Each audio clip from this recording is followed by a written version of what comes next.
Hello, friends. JD here. Doing something a little different for a while.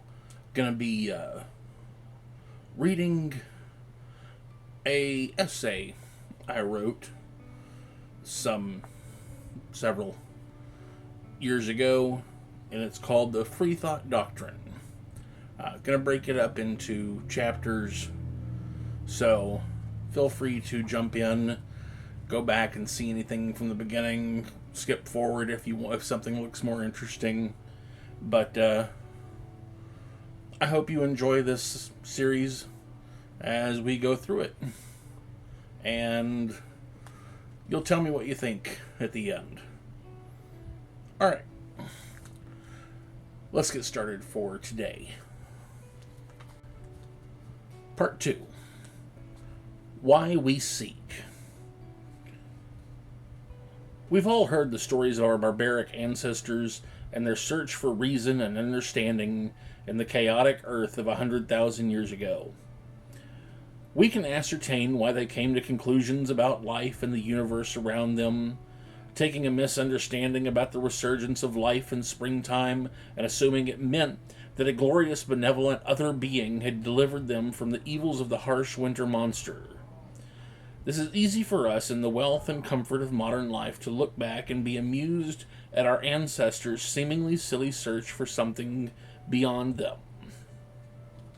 Yet we still see that existential search going on in our fellow humans now, and some wonder why. I would propose, why not?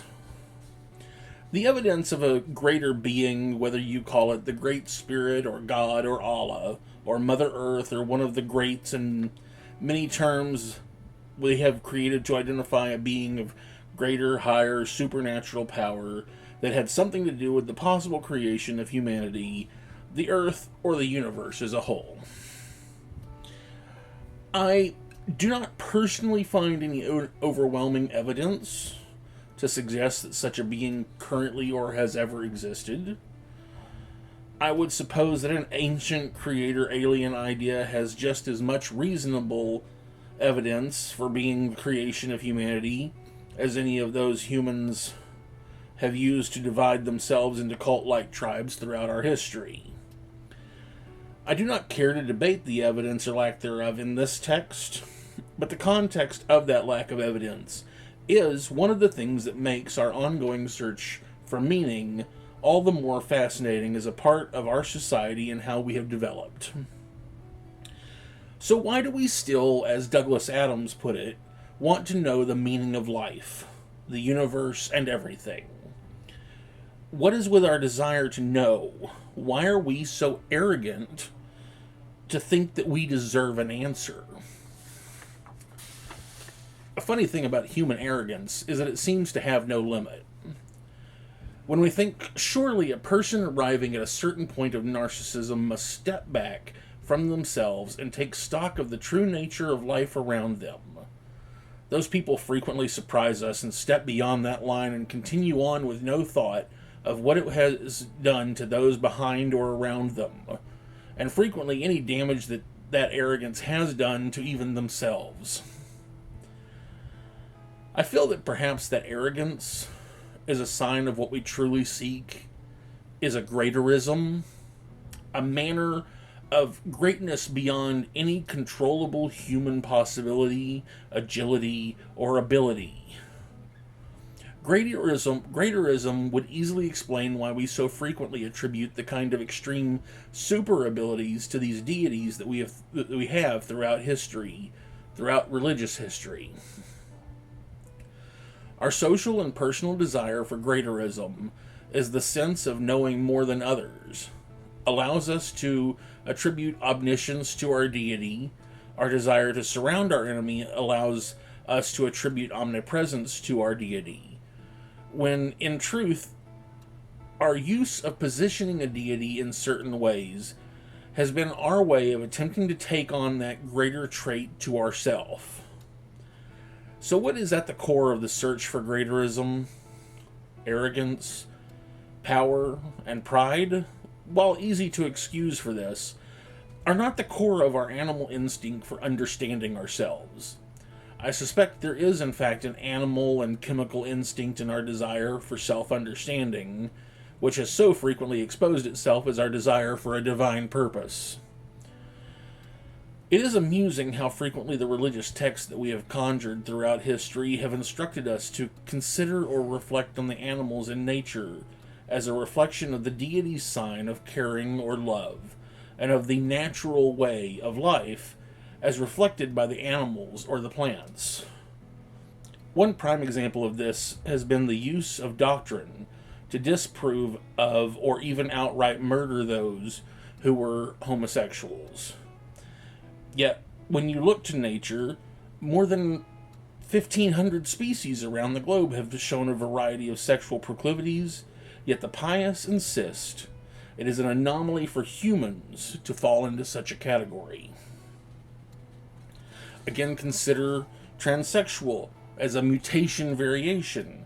Not only have several dozen varieties of reptiles and fish shown the ability to change gender, but the idea of a third gender is something that has been a native belief throughout native cultures globally, since times predating even major religion currently in existence. Am I dismissing the idea of reflecting on nature as a guide to human behavior? Not at all. In fact, I would say that is one aspect that the doctrines have gleaned positively, yet never actually learned from. I think there is a great many things society can learn from our animal kindred, and in a direct reflection of our journey or reflection and understanding. Consider our closest animal companions, cats and dogs. While we have bred them to a vague reflection of their evolved nature, they retain many of the natural instincts that drew them to us, and us to them in the first place. First and undoubtedly foremost is companionship. The religious text would have you believe that companionship or bonding is for the singular purpose of breeding and propagating the sect of believers. Our animal companions prove this is in no way the nature of companionship, that the idea of a companion may have more to do with how we develop our cooperative social skills for the betterment of both ourselves and for the community we are a part of.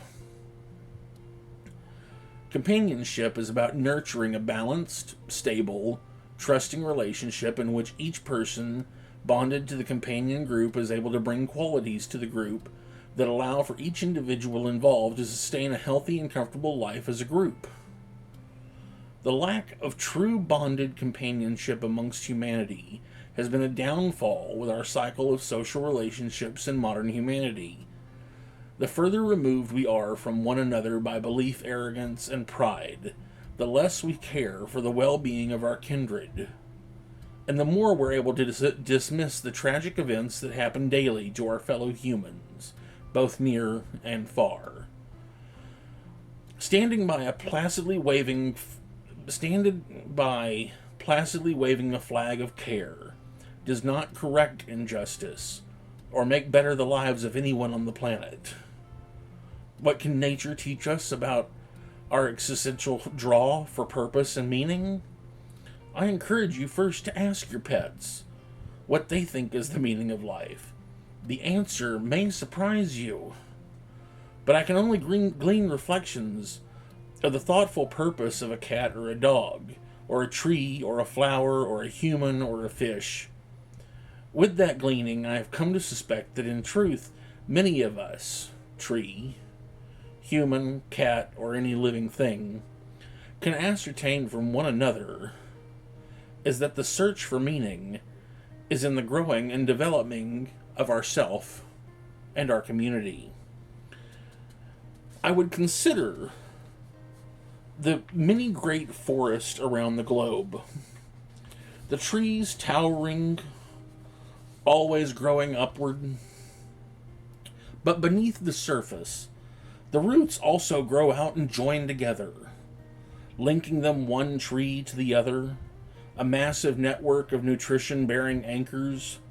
The purpose of these trees is not found at the top branches, but deep in those roots. You see, if one tree gets sick, the other trees around it can use the network to transfer water and nutrients to the sick tree, so as to make it better. Even more fascinating is that if one tree gets sick and knows it cannot survive, it uses the roots to tell the other trees about the infection and how they may avoid it. So that within a generation or two, the tree network has learned how to not die from the infection again. Humanity used to behave like this at times. When penicillin was discovered, Fleming chose to share it with everyone at no cost because he understood the life-saving nature it brought to humanity. He nurtured the root of humanity, cared for the well-being of the greater good.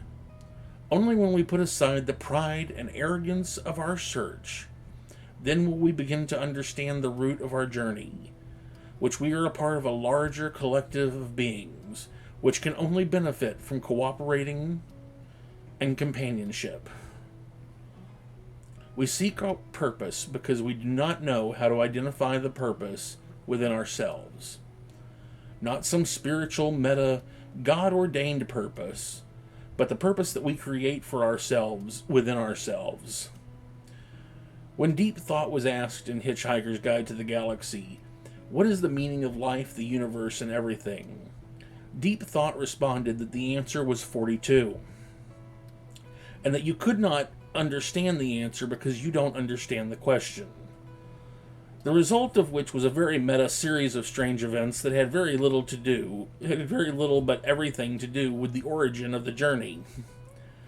Perhaps in a strange way, Mr. Adams was attempting to tell us that where we are going isn't nearly as important as the adventure we take to arrive. That, or maybe, the real meaning is whatever you want it to be.